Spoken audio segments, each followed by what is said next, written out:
难得今天什么行程都没有，本来想换件衣服往外走，早餐都想好了要去哪吃，推开窗天空却灰得很彻底。手机划着昨天存的地点，咖啡店、海边，还有那条街，鞋都穿好了，雨突然变大，我站在门口真的有点傻眼。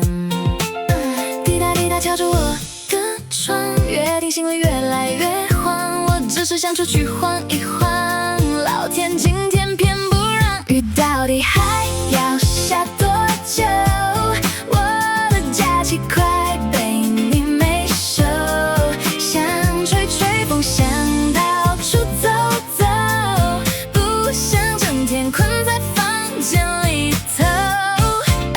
雨到底还要下多久？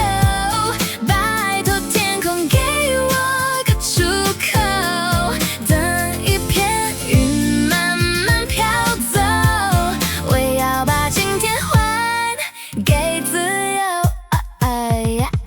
朋友传讯息问我在哪里，我绘一张窗外大雨给你，想看的电影，想吃的东西，全部只能暂时留在手机。散了泡杯咖啡，放点音乐，穿着睡衣也能假装悠闲。可是看见雨还没有停歇，心里那句烦啊又跑了一遍。滴答滴答还在我的窗，计划全部临时换场，我真的只想出去晃晃，今天怎么难？雨到底还要下